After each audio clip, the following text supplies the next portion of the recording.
Buenas tardes, hermanos, Dios les bendiga.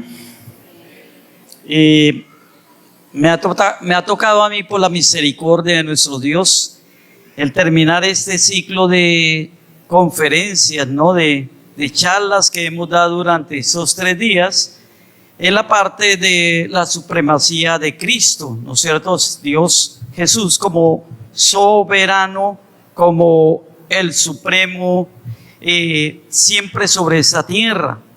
Hoy me ha tocado, hermano, ya es el último tema, que es titulado Cristo el Supremo Sustentador. Vamos a tener entonces un texto como base. Recuerde que siempre cuando yo venga, hermano, yo siempre voy a coger un texto y normalmente siempre lo voy a trabajar y no saldré mucho de él, ¿sí? Así que le invito para que abramos la Biblia en la parábola del redil, que está en Juan capítulo 10, y vamos a leer del versículo 7 hasta el versículo 18, hermanos. Así que le invito, si usted tiene la Biblia, entonces utilícela. Si no, entonces utilice aquí esta parte de la pantalla. Yo le recomiendo que traiga la Biblia física, hermanos, ¿sí? No es recomendable la Biblia en el celular, porque el celular nos daña mucho la vista, hermano, ¿sí? Y la Biblia física, hermanos, es, pues para mí, mi concepto es mucho mejor. La Biblia que siempre yo voy a utilizar es la versión Reina Valera de 1960.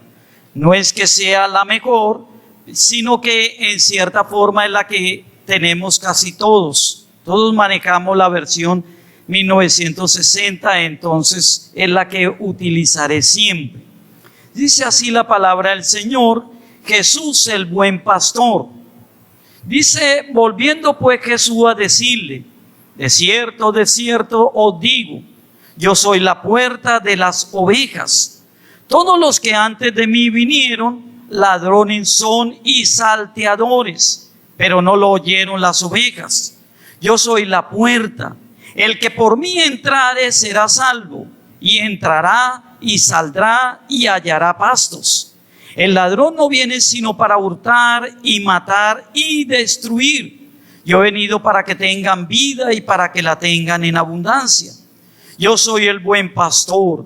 El buen pastor su vida da por las ovejas. Mas el asalariado, y que no es el pastor, de quien no son propias las ovejas, ve venir al lobo y deja las ovejas y huye, y el lobo arrebata las ovejas y las dispersa.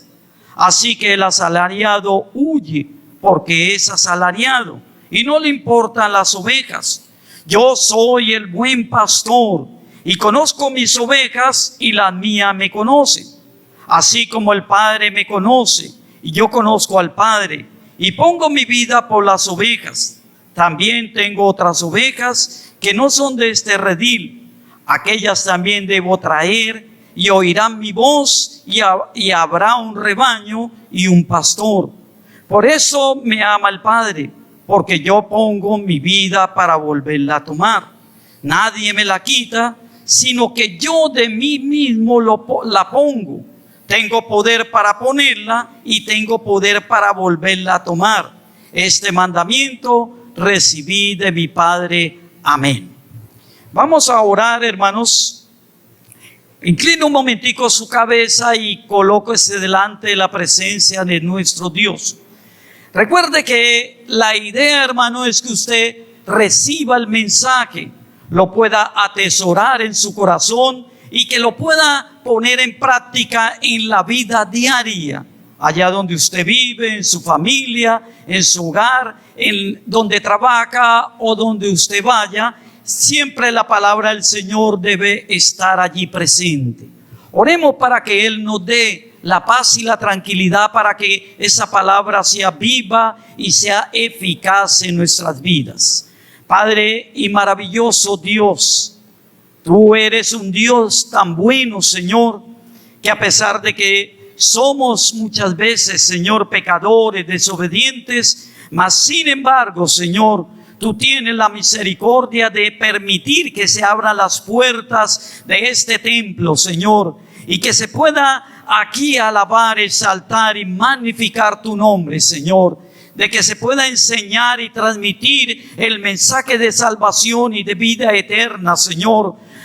Padre, permita que nosotros, los que nos paremos en este lugar, Señor, sintamos el temor y el temblor, porque estamos delante de la presencia de Dios y tú nos das ahora, Señor, el privilegio de hablar a tu pueblo, Señor, de lo que tu palabra habla y de lo que tu palabra quiere mandarnos, Señor.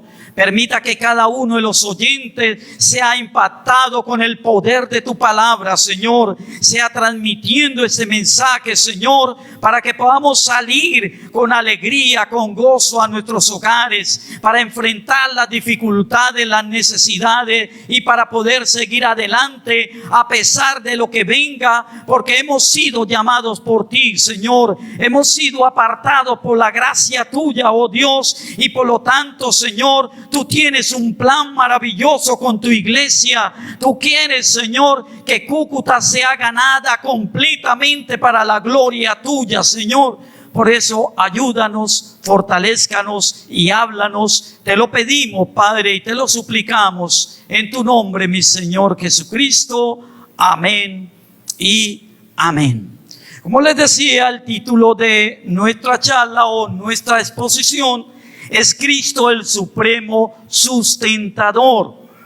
Cuando veo la palabra sustentador, entonces voy al diccionario, hermano, de la lengua española, el que tiene usted normalmente en su casa.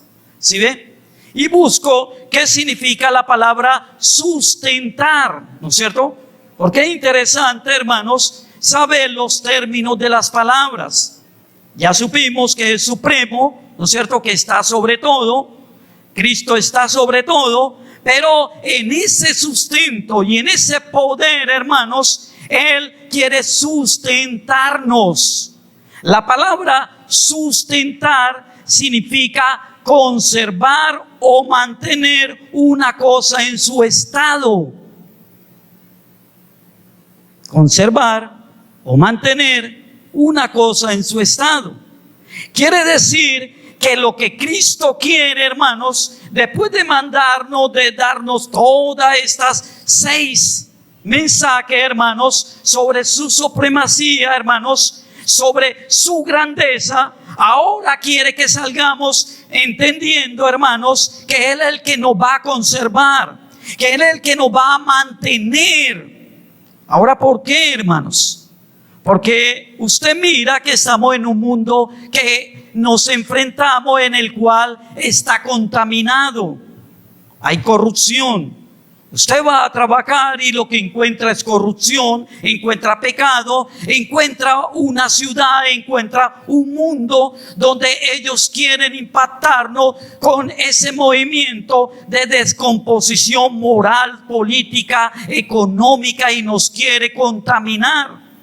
Entonces el deseo de Cristo es que usted, al venir ante su presencia, entonces usted pueda conservarse o mantenerse en esa posición de ser un hijo de Dios. ¿Será fácil ser uno cristiano, hermanos? ¿Es fácil en el colegio ser cristiano? ¿Usted qué dicen, hermanos? ¿Sí o no? ¿Es fácil en el trabajo conservarnos, hermano, como cristianos? No es fácil.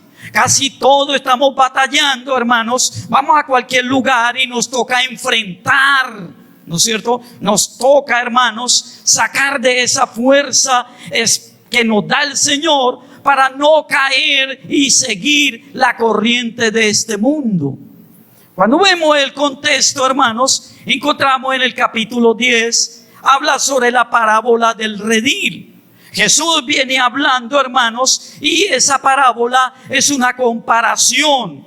Quiere compararnos a los creyentes como ¿qué? Como ovejas. ¿Se ha visto usted, hermanos? La Biblia, hay veces a nosotros los cristianos nos habla y nos dice que somos ovejas. Hay veces dice que somos recién nacidos, que somos niños espirituales y que tenemos que crecer. O sea que siempre el Señor está tomando parte de lo exterior, de lo humano, y lo quiere comparar con la parte espiritual. Y entonces, en esta parábola que él comienza a desarrollar en el capítulo 10, habla sobre esa parte de que el creyente es una oveja y que por lo tanto Jesús viene a ser un pastor. ¿Sí? Entonces, vemos la parábola entre la oveja que es el creyente y el pastor que es Cristo, ¿no es cierto? Les voy a dar un ejemplo, hermanos, si vayamos a Mateo capítulo 9, versículo 36. En esta escritura, hermanos, de Mateo 9:36, encontramos este texto que nos dice lo siguiente. Un día que Jesús estaba en su campaña evangelística y estaba en la cima de un cerro y ve la multitud, entonces que nos dice, que nos narra. Dice el versículo 36 de Mateo 9, dice: y al ver la multitud, ¿de quiénes? De muchas personas que habían venido a escucharlo, que habían venido a seguirlo. Entonces él alza la mirada y ve una gran multitud y dice que tuvo compasión de ellas. ¿Y por qué? El texto dice: porque estaban desamparadas y dispersas como ovejas que no tienen ¿qué? Pastor. Entonces Jesús vio la multitud. Jesús lo ve a usted y me ve a mí, hermanos, como ovejas. Y así como vio la multitud, nos ve a nosotros hoy también, hermanos. Y somos ovejas en medio de ¿qué? De lobos. ¿No es cierto? En medio de lobos. Ahora, cuando volvemos otra vez al capítulo 10 de Juan, hermanos, y vemos el versículo 14, es que Jesús dice: yo soy el buen pastor y conozco mis ovejas y las mías me conocen. Entonces, Jesús estaba haciendo una comparación entre las ovejas, que es el creyente, y el pastor, que es él. Y habla sobre esta parte de la parábola del redil entre la oveja y el pastor, entre Cristo y también del creyente, ¿no es cierto? Ahora, viene una pregunta, hermanos, que tenemos que hacer. ¿Por qué, hermanos? ¿Por qué Jesús tiene que ser nuestro sustentador? ¿Por qué Jesús tiene que ayudarnos a conservarnos como creyentes, como hijos de Dios, como pueblo escogido, como nación santa, hermanos, que ha sido lavada por la sangre de Cristo? Yo les decía a los hermanos, bueno, allá donde estaba en Bogotá, le decía: qué bueno que el Señor un día nos llamara y nosotros viniéramos, lo aceptáramos como hijos de Él y los convirtiéramos de nuestro pecado y lo aceptáramos y oráramos y de una vez Dios nos sacara del mundo y nos llevara a su presencia. Sería fabuloso, porque salimos de este mundo. Ya no tenemos que enfrentar luchas, dificultades, ni todas esas cosas, porque de una vez no iríamos con Él. Pero desafortunadamente o afortunadamente, el Señor nos llama, nos convierte, nos lleva a su camino, pero nos deja ¿dónde? Aquí en la tierra, hermanos, ¿no es cierto? Y nos deja acá. Ahora, recuerde que siempre Dios, en cierta forma, nos llama siempre con un propósito. Y el propósito, hermanos, de cada uno es que podamos mostrar la grandeza de Dios, que vivamos como hijos de Dios y que caminemos conforme a su propósito y a su voluntad. Pero en ese caminar, hermanos, necesitamos a Cristo que nos ayude y por lo tanto que nos sostenga en medio de la lucha, las dificultades y las necesidades. Necesitamos que Él, hermanos, nos sostenga. Ahora, la pregunta que les decía era: ¿por qué Jesús tiene que ser nuestro sustentador? Pero les voy a decir 3 razones por las cuales Jesús tiene que sustentarnos o sostenernos en medio de este mundo en que vivimos, hermanos. Lo primero, hermanos, el por qué es porque la Biblia y porque nosotros somos ovejas, hermanos. Somos ovejas. Ahora, usted me dirá, bueno, hermano, pero ¿por qué usted mira y quiere mostrarnos las ovejas, hermanos? ¿No es cierto? Porque según algunos que han estudiado, hermanos, sobre la naturaleza de la oveja, de ese animal, dice que la oveja tiene 3 deficiencias en su vida como oveja. Y que en cierta forma esas 3 deficiencias es las mismas deficiencias que tenemos nosotros. Es la misma que tiene usted y que tengo yo. O sea que por eso es clave y es necesario que usted aprenda de que en la vida espiritual usted es una oveja. Pero no le estoy diciendo que sea un animal, sino que es como una oveja. ¿No es cierto? Ahora miremos las 3 deficiencias o problemas que tiene la oveja, hermanos. La oveja como animal, hermanos, lo primero es que son cortas de vista, hermanos. ¿Usted sabía eso? ¿Sí? ¿Alguien ha cuidado chivas, hermano, o ovejas? ¿No? ¿Algún pastor de ovejas por aquí? No. Pero podemos mirar, hermanos, que la primera deficiencia es que ellas son corta de vista, o sea que ellas tienen una ceguera.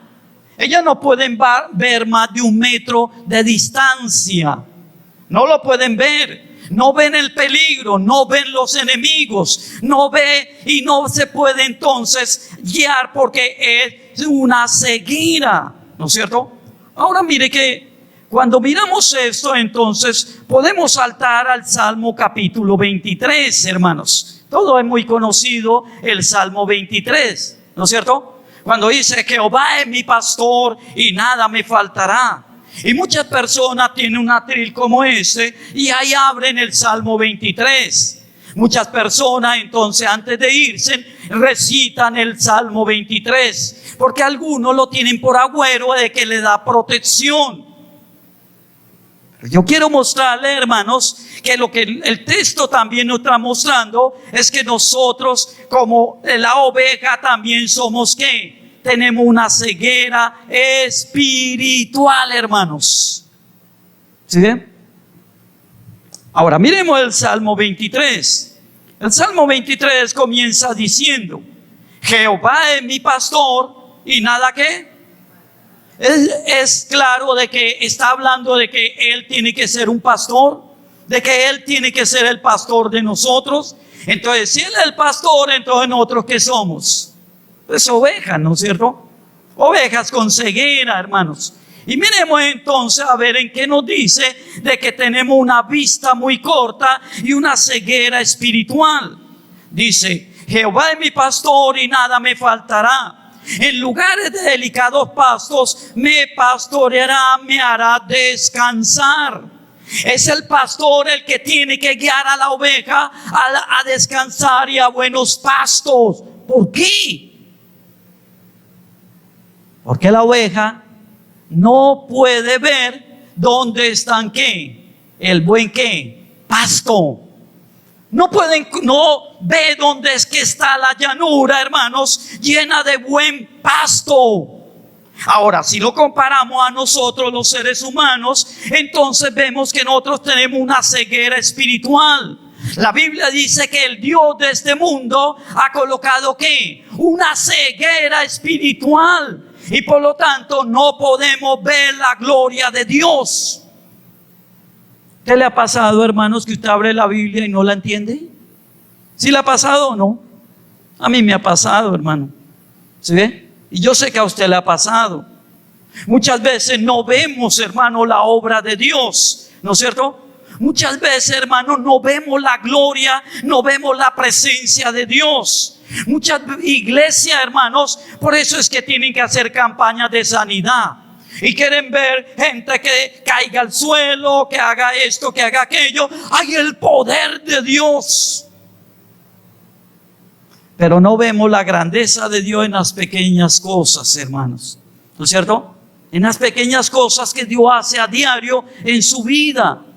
Cuando usted, hermano, se enfrenta a un plato de comida, hermanos, usted ve la gloria de Dios ahí, hermano, ¿o no? ¿Sí la ve o no? No, mucha gente dice, eso me va a llenar, hermano. Pero cuando usted ve que esas papas, hermanos, que ese arroz, que esa carne, que eso, fue la mano misericordiosa de Dios, fue la que hizo que eso se cultivara. Lo que hace el cultivador, ¿qué es? Sembrar. Pero ¿quién da el crecimiento? Dios, dice la Biblia. Entonces, hermanos, así como las ovejas, nosotros también tenemos una ceguera espiritual. Muchas veces no vemos la gloria de Dios, no percibimos la presencia de Dios, no vemos, hermanos, el poder maravilloso de Dios obrando, hermanos. Entonces nos toca como la oveja, ¿qué? Cogernos de la mano del pastor para que Él nos guíe a nosotros, porque somos, ¿qué? Cortos de ¿qué? De vista, ¿no es cierto? Pero la segunda deficiencia que tiene la oveja es que porque son cortas de vista, se extravían fácilmente, ¿no es cierto? Cuando a nosotros empezamos a tener una ceguera, entonces, ¿no es cierto que en la calle nos perdemos? ¿Por qué? Porque no podemos ver las calles, no podemos conocer por dónde vamos. Entonces, cuando nuestra vista se nubla, entonces no podemos guiarnos. Entonces, la oveja, como no puede ver de un metro más allá, no sabe para dónde va. Entonces, ¿puede caer fácilmente en un abismo? ¿Sí o no? ¿Puede fácilmente salirse de la manada? Claro, fácilmente se puede, ¿qué? Extraviar, hermanos. O sea, se puede perder fácilmente. Ahora, nosotros como creyentes, hermanos, como estamos cegados espiritualmente, hermanos, ¿nos podemos extraviar del camino de Dios fácilmente? ¿O no? ¿Qué dice usted? Sí, porque se han levantado falsos ¿qué? Profetas, maestros. ¿Sí ve? Yo les comentaba, hermanos, que cuando yo comencé la vida espiritual, entonces me involucré con la asociación de pastores. Eso fue en Girardot. Y entonces me dijeron, Edgar, usted es bueno para armar o para dirigir o para organizar campañas. Entonces yo saqué pecho y dije, claro, pastor, hermano, yo le hago lo que ustedes digan. Y entonces empecé, hermanos. Y entonces empezaron a venir falsos profetas, falsos mesías, falsas cosas, hermanos, y empezaron allí a contaminar la iglesia, hermanos. Y muchas personas, hermanos, entonces se iban. Y muchas iglesias comenzaron y sus cultos se basaban solo en profetizar. Sus cultos solamente, hermanos, se consagraban era a liberar. Y solamente, hermanos, en la risa santa, ustedes sí han visto la risa santa, que ponían a una persona que riera y se moría de la risa, hermano. Y todas esas cosas. Entonces, ¿por qué la iglesia, hermanos, se va por ese camino erróneo, hermanos? ¿Sabe por qué? Porque somos cortos de vistas y nos podemos extraviar, ¿qué? Fácilmente, hermano. ¿Se ve? Por eso, un gran hombre, hermanos, como fue Simón Bolívar, dijo: un pueblo ignorante es instrumento ciego de su propia, ¿qué? Destrucción, hermanos. Entonces, ¿qué dijo Jesús? Mi pueblo erra, mi pueblo se pierde. Es porque le hace falta, ¿qué? Conocer la palabra de Dios. Entonces, así como la oveja que es corta de vista, así como la oveja se extravía fácilmente, nosotros los creyentes fácilmente nos podemos ir por falsas doctrinas y falsos maestros y falsas cosas, hermanos. Hoy, hermanos, que está en auge el internet, ¿no es cierto? Y por YouTube o por Facebook, hermanos, aparecen cantidad de profetas, de maestros, de esto, de aquello. Y normalmente a mí me llamaban allá y me decían: pastor, hermano, vi un video, ¿usted qué dice, hermanos? Y entonces yo le decía, hermano, yo no veo videos de eso, hermano. Así que no me pregunté nada de eso, hermano. Pastor, mire que vi un video, uy, pero me hizo así y me sentía así. ¿Para qué pone a ver esos videos, hermana? Lea la Biblia, hermanos. ¿Sí ve? ¿Para qué, hermanos? Si eso la va a extraviar, si eso la va a llevar por un mal camino, entonces no veamos eso, hermanos. ¿Por qué tenemos que ir a mirar el Facebook o mirar YouTube, hermanos, cuando tenemos la palabra de Dios?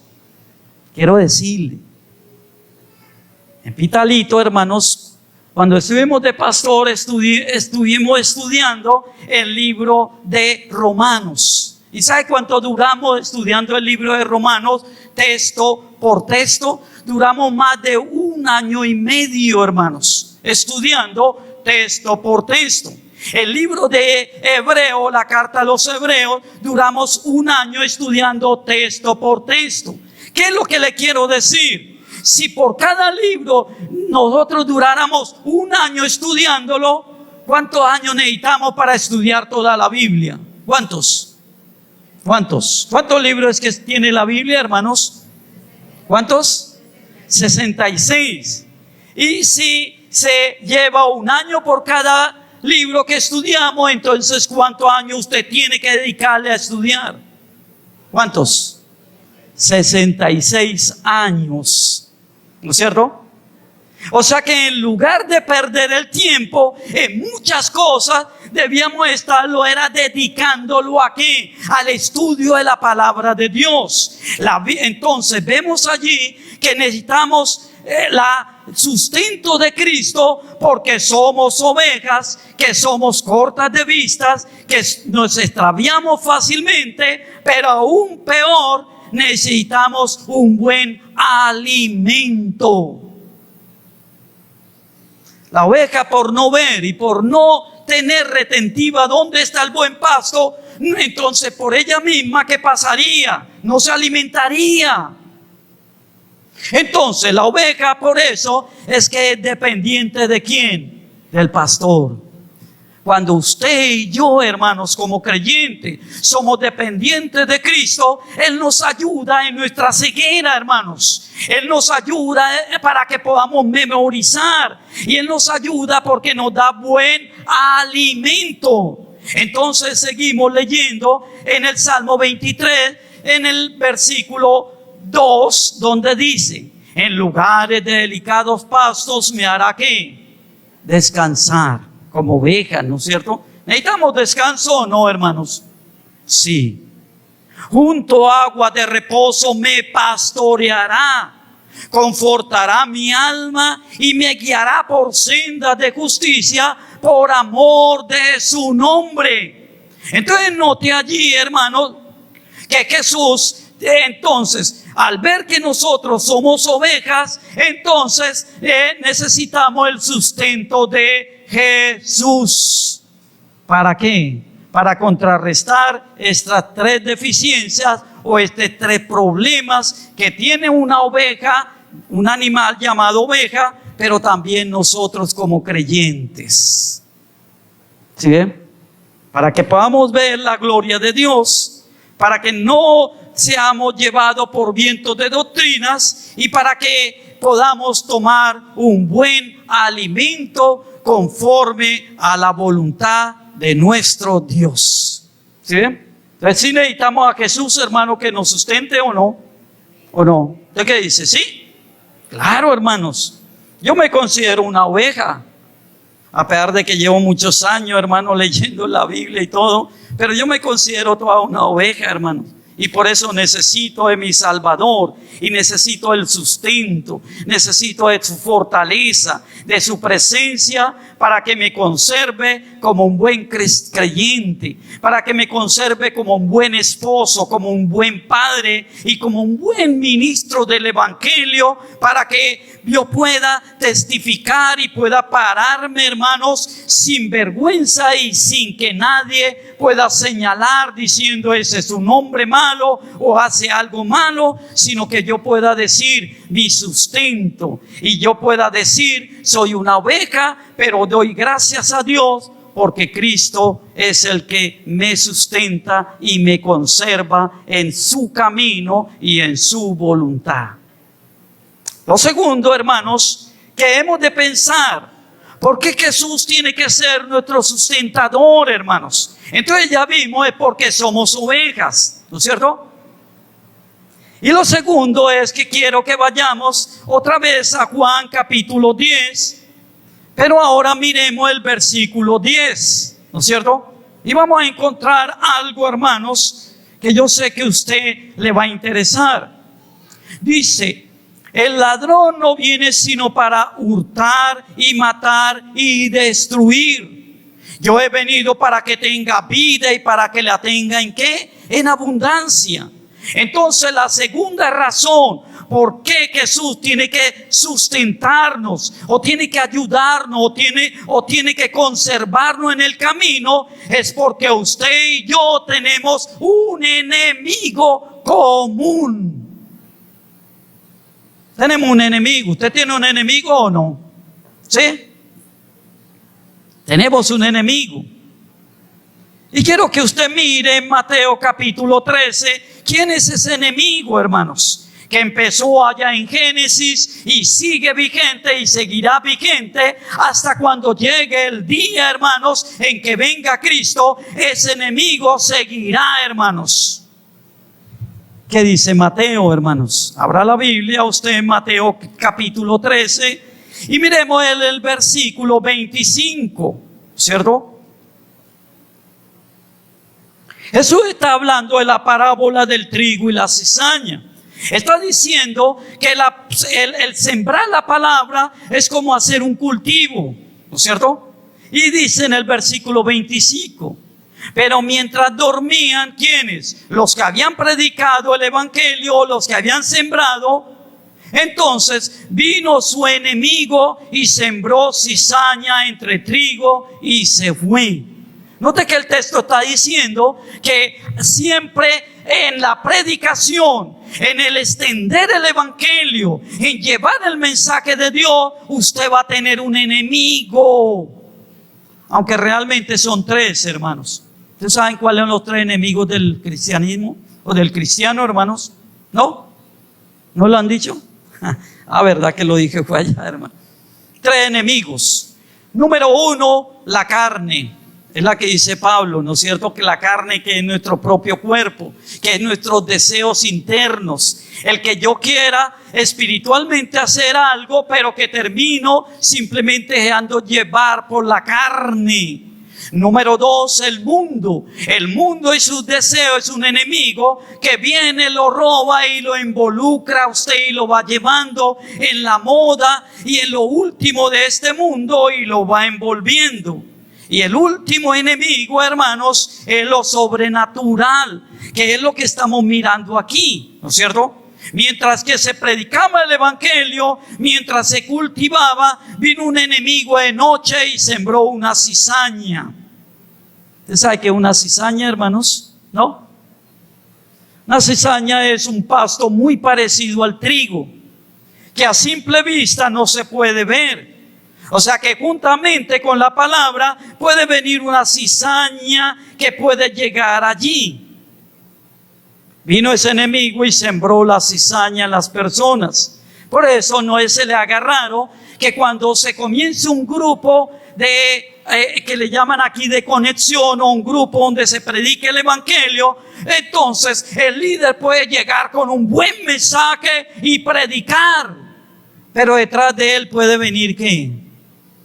El enemigo, trayendo mala doctrina, sembrando malas cosas y creando ese mal ambiente allí en el grupo de conexión, hermanos. Sí, y eso es lo que sucedió acá. Ahora, miremos entonces el versículo 28. El 28 entonces dice: él les dijo, un enemigo ha hecho esto. Y los siervos le dijeron: ¿quiere pues que vayamos y lo arranquemos? Aquí está hablando de que el enemigo fue el que lo sembró y el que siembra malas cosas, ¿no es cierto? Y ahora miremos más exactamente cuál es ese enemigo. ¿no es cierto? Porque hablamos, ya sabemos que tenemos un enemigo, pero ¿quién es? ¿No es cierto? Pues abiertamente el Señor lo dice en el versículo 39. En el versículo 39 dice: el enemigo que sembró es ¿quién, hermanos? El diablo, ¿no es cierto? El enemigo entonces del cristianismo y el enemigo, hermano, de la parte espiritual y de la parte de las misiones y de la iglesia es el enemigo que se llama Satanás, ¿no es cierto? Y entonces volvemos otra vez allí. Entonces estamos en el capítulo 10 de Juan y miremos el versículo 10, ¿no es cierto? Estamos allí. Estamos definiendo y mostrando quién era el enemigo.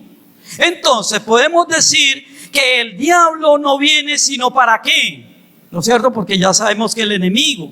Entonces el texto sería: el diablo viene solamente para qué, para hacer tres cosas en la vida de la persona. Tres cosas que quiere producir y quiere traer sobre su vida. ¿Qué es? Número 1, hurtar. Número 2, matar. Y número 3, destruir, hermanos. El ladrón no viene sino para hurtar y matar y destruir, hermanos. Ahora, pensemos, ¿qué es hurtar? ¿No es cierto? Hurtar es robar. O sea que la intención del enemigo es robarle a usted. Ahora mucha gente dirá: no, pero ¿cómo me va a robar a mí? ¿Y en qué forma me roba? ¿No es cierto? Pues el ladrón que normalmente viene a su casa, pues él viene a robarle de pronto el televisor, el computador, las joyas, ¿cierto? Antiguamente metía un ladrón, hermano, y llevaba hasta las ollas. ¿No es cierto que sí? Y hay veces había ropa remojada y se la llevaba remojada y todo, hermano. Se llevaba el jabón, se llevaba hasta el estropajo, hermano, el cepillo, se llevaba todo, hermano.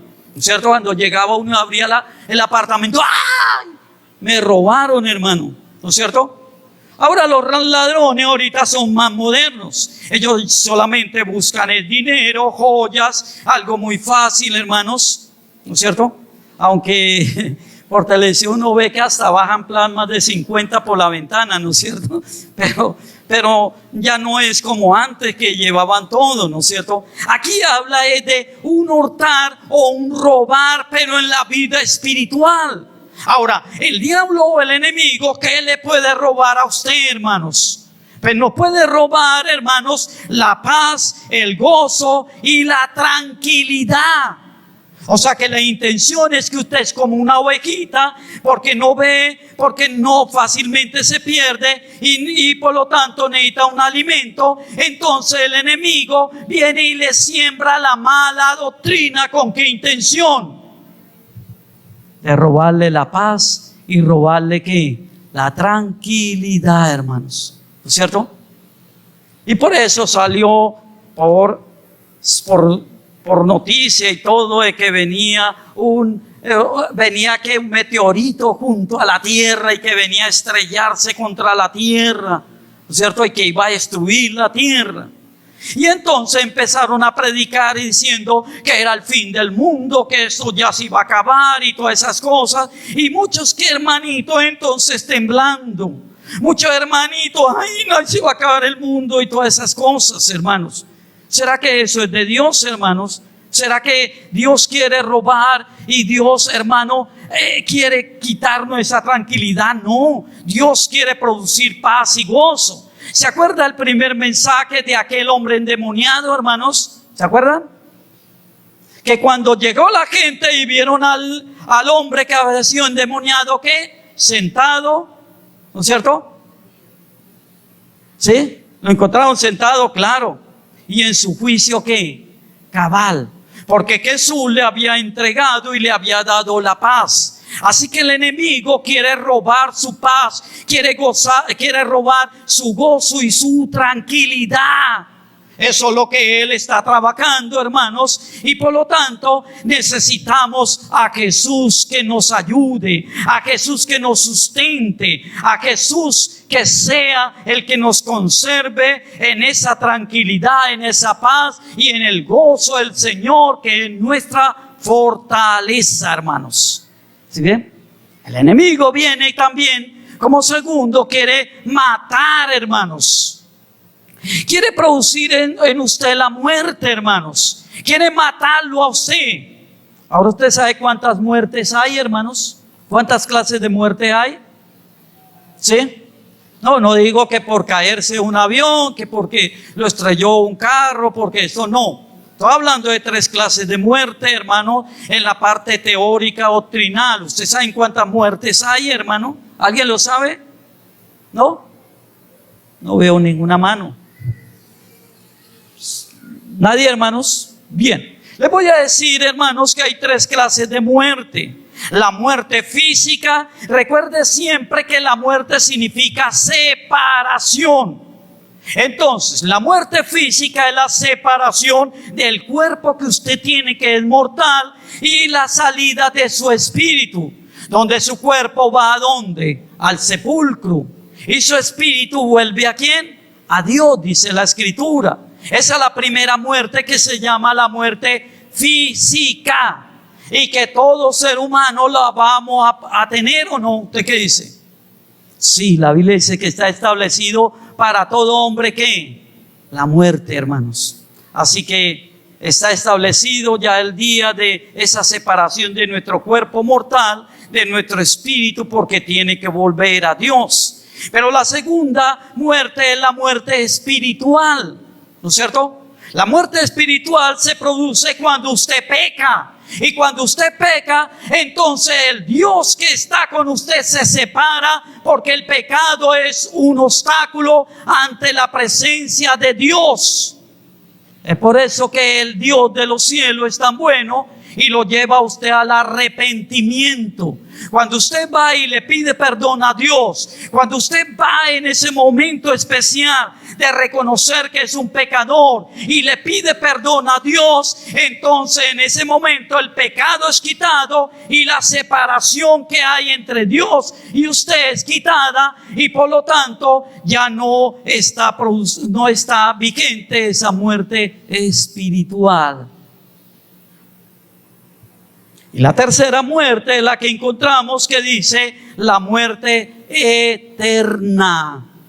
¿Qué es la muerte eterna?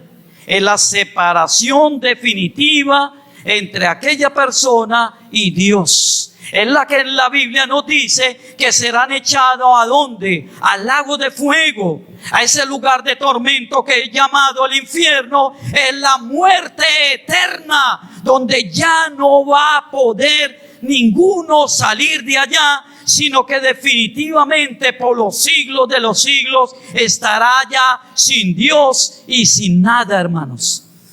¿Sí? ¿Se acuerda de la parábola del rico y Lázaro? ¿Sí la han leído? ¿Dónde apareció el rico? ¿De dónde? En el lugar de tormento.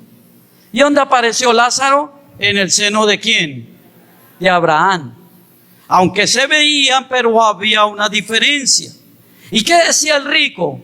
Señor, manda a Lázaro a que al menos me moje un poquito de agua, porque estoy atormentado. ¿Y qué le decía la Escritura? Decía, no puede, porque entre tú y él hay una gran ¿qué? Cima, o una diferencia, o una separación que ya es definitiva, y que ni él puede pasar para aquí, ni usted puede pasar para allá.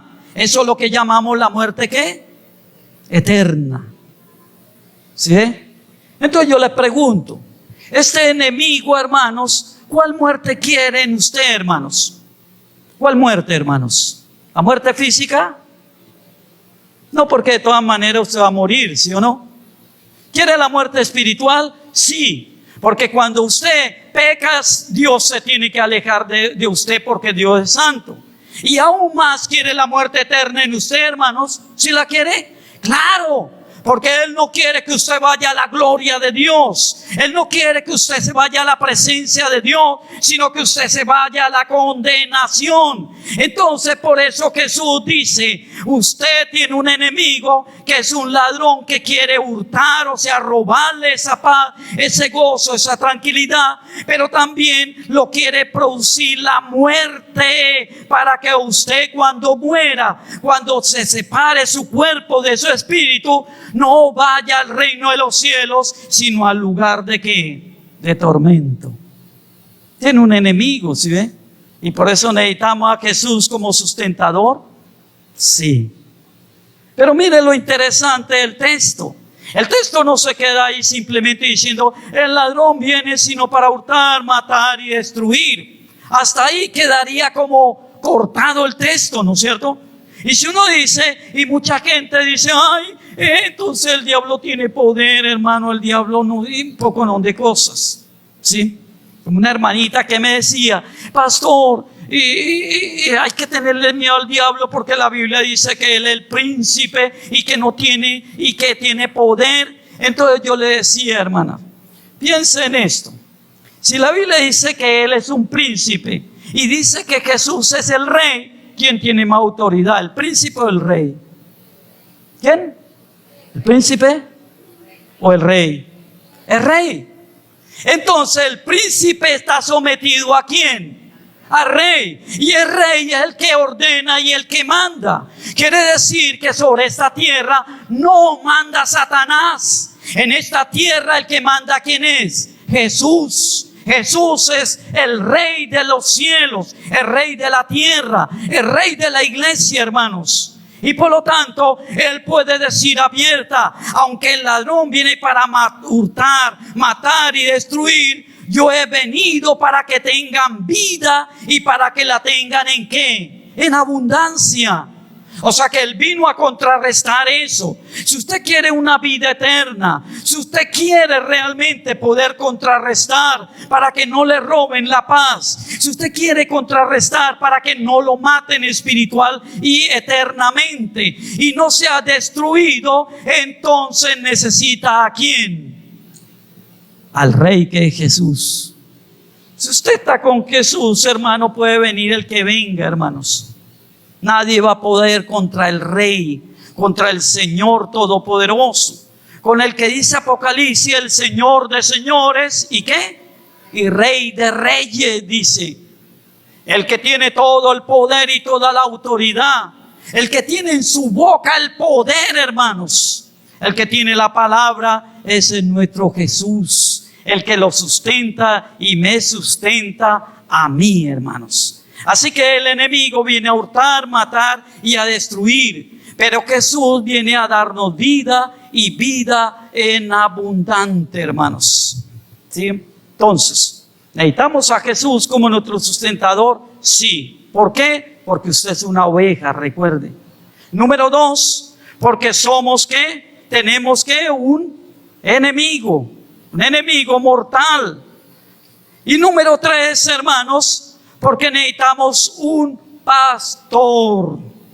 ¿Usted necesita un pastor o no, hermanos? ¿Sí? Sí, porque somos ovejas. Y como ovejas necesitamos un pastor que nos sostenga, que nos guarde, que nos ayude, que nos lleve siempre de victoria en victoria, hermanos. Ahora, usted y yo necesitamos un pastor. Note lo que dice en el versículo 11. Juan capítulo 10, versículo 11 dice, yo soy el buen pastor y el buen pastor su vida da por las ovejas. O sea que Jesús no está ofreciendo ser el pastor de nosotros. Está diciendo, usted es una oveja que tiene corto de vista, que se extravía fácilmente, que necesita un alimento espiritual, pero que por tener esas cualidades o esas deficiencias, hay un enemigo que está como león rugiente ahí alrededor para quererlo ¿qué? Devorar. Entonces el Señor dice, yo soy el buen pastor. O sea que si usted se da cuenta en esta tarde El que necesita un pastor, ahí está Jesús, hermano. Los pastores humanos que somos nosotros, hermanos, somos también muy limitados. Muchas veces podemos ayudar o podemos dirigir o guiar ciertas cosas, pero hay otras que no podemos, hermanos. Los pastores no es que no la sepamos todo, ¿sí? Aunque estudiemos, aunque nos metamos con el Señor y aunque llevemos muchos años en el Evangelio, hermanos, habrán cosas que no podremos, ¿sí? Cuando estudiaba en el seminario, fue un pastor que llama Samuel Waldron, un hombre que tiene 3 títulos en divinidad en los Estados Unidos. Tiene una iglesia en Carolina del Sur, hermano, muy grande. Es conferencista a nivel mundial, hermanos. Tiene varios libros, hermanos, en los cuales son de doctrina, hermanos. Y estando ahí, entonces un día le preguntamos en la clase, le dijimos: pastor, ¿qué hacemos cuando nosotros nos pregunten algo y no lo sepamos? Entonces él dijo: voy a decirle lo que yo hago. Simplemente le digo al hermano, le digo a la iglesia: hermano, no sé, pero voy a investigar, voy a mirar, voy a buscar, y cuando les tenga la solución, se las daré. Nos dejó a nosotros, hermano, dimos tremendo. Un tipo de esto con todos esos estudios y todas esas cosas. Y muchas veces tiene que decir que no sabe, hermano. Es verdad, hermano. Eso es así. Pero aquí el que dice no es el pastor Eberto, ¿no es cierto? No dice el pastor Eberto: yo soy el buen pastor. No dice el pastor Edgar: yo soy el buen pastor. Ni dice el pastor de allí ni allá, sino lo dice Jesús. Jesús dice: yo soy el buen pastor. Jesús se proclama como el buen pastor que su vida dio por las ovejas. Ahora recuerde que ya vimos que Él fue nuestro profeta, pero que Él también fue nuestro obispo, pero Él también, hermanos, es con nuestro sacerdote que pide día y noche por nosotros, pero que también es el Hijo de Dios, que tiene las mismas cualidades de Dios y que puede realmente sostenernos y guardarnos. Él es el que dice: yo soy el buen pastor. Ahora, volvamos otra vez al Salmo 23, ¿no es cierto? ¿Por qué el Salmo 23? Porque el Señor, cuando trató este tema de la oveja, estaba pensando en el Salmo 23, ¿no es cierto? Y ahora miremos el versículo 4, Salmo 23, versículo 4. Habíamos leído 1, 2 y 3. Ahora miremos el versículo 24. El versículo 4 dice: aunque andes en valle de sombra y de muerte, no temeré mal alguno, porque tú estarás conmigo. Tu vara y tu cayado me infunden ¿qué? Aliento. O sea que Jesús, hermano, nos dice a nosotros: yo soy el buen pastor. Y como dijo que era el buen pastor, nos guiaría y nos ayudaría en nuestras deficiencias como ovejas. Nos ayudaría con nuestro enemigo, hermanos, pero nos guiaría de tal forma que nos daría su protección. Ahora, ¿cómo vemos la protección de Jesús ahí, hermanos? ¿Cómo la vemos? ¿Cierto? Pero recuerde que Él toma ese momento del pastor que era el humano que cuidaba las ovejas. Ahora, el que cuidaba las ovejas, o aquel llamado pastor que cuidaba las ovejas, entonces él tenía 2 cosas. Él cargaba 2 cosas. ¿Qué es lo que cargaba él? La vara y el cayado. Dice: tu vara y tu cayado me infundirán ¿qué? Aliento. ¿Por qué? Porque la vara simplemente era un palo largo, hermanos, que el pastor humano utilizaba para poder reprender o poder repeler aquellos lobos o aquellos animales que venían a comerse a la oveja. Entonces el pastor, aquel que era responsable de sus ovejas, veía venir el lobo y corría y le pegaba con la vara y lo sacaba, hermanos. ¿Sí ve? Y aquí Jesús está diciendo: cuando yo vea al enemigo que viene hacia ti, tú que eres mi oveja, de mi redil, entonces yo con mi vara, ¿no es cierto? Yo con mi poder, entonces lo reprenderé y lo quitaré para que no te toque. ¿Sí ve? Pero el otro figura que toma es el cayado, hermanos. ¿Ustedes saben qué era el cayado, hermanos? ¿No? ¿Se han visto en las películas de Moisés y que presentan ahí con un palo y así un estilo como de gancho? ¿Sí lo han visto ustedes? Y uno dice, bueno, ¿y eso para qué es? ¿No es cierto? Pues resulta que cuando la oveja se iba a extraviar, entonces el pastor, en lugar de correr y jalarla alguna cosa, simplemente la cogía del cuello y la jalaba y la volvía ¿a qué? Al redil. ¿Sí? La ovejita entonces va por aquí. Entonces cuando ella veía que había una oveja que estaba como cogiendo, recuerde que ella casi no veía, que ella extraviaba fácilmente, entonces cualquiera se podía ir a un lado. Entonces el pastor, con esa vara que era normalmente de 3 metros, la cogía del cuello y la traía otra vez aquí al redil, hermanos, ¿no es cierto?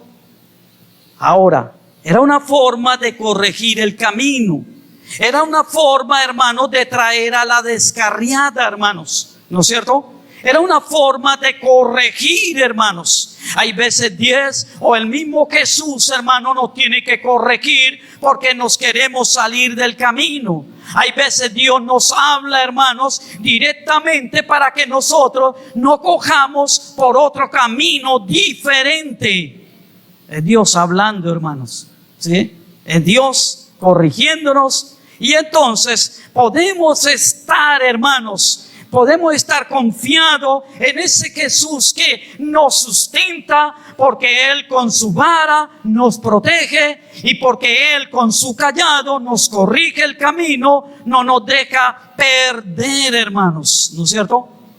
Y luego dice allí: adereza mesa delante de mi presencia de mis angustiadores. Está hablando de la provisión, hermanos. Está hablando allí, hermanos, de que no solamente necesitamos una vara para que nos defienda, no solamente necesitamos el cayado para que nos corrija, hermanos, sino que necesitamos un buen alimento. Cuando Él endereza o adereza nuestra mesa, significa que nos da el alimento. Entonces, cuando yo tengo un buen alimento, necesito ir al vecino a que me dé alimento. Necesito ir a la iglesia, a otras iglesias para que me den alimento. Necesito ir al Facebook para recibir el alimento de Dios. Necesito ir al YouTube, hermano, para buscar el alimento de Dios. No. Cuando dice allí es que Dios a través de su palabra nos da el alimento. Y no necesitamos ir a buscar a ninguna parte. ¿Sí ve? Dice: unge mi cabeza con aceite, mi copa está rebosando. Ciertamente el bien y la misericordia me seguirán todos los días de mi vida, y en la casa de Jehová moraré por largos días. Estaremos seguros, hermanos. Usted es una oveja, yo soy una oveja, hermano, que tenemos un enemigo en común. Y por eso necesitamos ¿a quién? A Jesús. Jesús. Mire que este mismo pensamiento lo tenía Isaías cuando escribió en el capítulo 40. Isaías, capítulo 40, versículo 11, encontramos allí este pensamiento o esta línea de que necesitamos un pastor. Y entonces en el versículo dice, capítulo 40 de Isaías, versículo 11 dice: Como pastor apacentará su rebaño. En su brazo llevará los corderos y en su seno los llevará. Pastoreará suavemente a la recién parida. Está hablando allí, hermano, de esa protección y ese cuidado, ¿no es cierto? Cuando la oveja estaba enferma, entonces el pastor la lleva en sus brazos. Cuando está recién nacida, está propicia a perderse, a ser más vulnerable ante los animales. Y entonces, ¿qué dice? La llevaré en su regazo. Y la llevará y la pondrá y la cuidará con más cuidado, hermanos, ¿no es cierto? Eso habla del cuidado de Dios, el cuidado de Cristo para cada uno de nosotros. Pero cuando vamos también al mismo pensamiento, lo vemos en Ezequiel, hermanos. En el capítulo 34, versículo 14. Ezequiel capítulo 34, versículo 14, dice la Escritura: en buenos pastos las apacentaré, y en los altos montes de Israel estará su aprisco. Allí dormirán en buen redil, y en pastos suculentos serán apacentados sobre los montes de Israel. Yo apacentaré mis ovejas, y yo les daré aprisco, dice Jehová el Señor, hermanos, ¿no es cierto? Y termina el versículo 16: yo buscaré la perdida y haré volver al redil la descarriada. Vendaré la pierniquebrada y fortaleceré la débil, ¿no es cierto? Está hablando allí de apacentar, de cuidar, de sostenernos. Es por eso que podemos decir que Cristo, hermanos, realmente el que nos sostiene, nos da el sustento, hermanos. Que Cristo es nuestro sustentador. ¿Por qué? Porque usted es una oveja que está en medio de un enemigo, que es como un león rugiente, y que usted necesita un pastor, y que ese pastor es Jesús. ¿Sí ven? Por eso dice: todos los que vengan a mí, yo no los echo fuera. ¿Sí ven? Si usted viene como una oveja y busca de un buen pastor, entonces Jesús siempre estará con los brazos abiertos y lo recibirá y le ayudará y lo protegerá y lo ayudará a seguir este camino que todavía usted tiene para seguir en este mundo, hermanos. Amén, hermanos. Bien. Vamos a orar, hermanos. ¿Qué tal si nos ponemos de pie, hermanos, un momentico? Ya han estado sentados. ¿Y qué tal si usted reconoce ante el Señor de que usted realmente, hermano, necesita de Él? De que usted necesita, hermanos, luchar contra esa dificultad, necesidades que usted tiene. Pero que usted pueda confesar de que usted solo no puede. De que tal vez usted está luchando con sus propias fuerzas, está buscando soluciones humanas, pero se dio cuenta de que usted ya no puede y que por lo tanto necesita a Jesús para que Él le dé el sustento y el poder y le dé la presencia suya para poder resolver y poder usted seguir adelante en este camino que todavía aún le queda. Señor, después de mirar este texto, oh Dios, después, Señor, de experimentar la grandeza tuya, Señor, de este mensaje, Señor, que podemos nosotros meditar y entender, oh Dios, permita que cada uno de nosotros, los que estamos aquí, oh Dios, e incluso los que van a escuchar tal vez este mensaje por la vía del internet, Señor, podamos tener en mente, Señor, tener en nuestro pensamiento, Padre, de que realmente somos ovejas de tu redil, que tú, Señor, nos has llamado con llamamiento santo, oh Dios, que tú quieres, Señor, que caminemos contigo, que tú quieres, Señor, que nosotros seamos instrumentos de bendición, Padre, pero, Señor, necesitamos de la gracia tuya, oh Dios, porque el enemigo, Señor, está allí con la intención de destruirnos,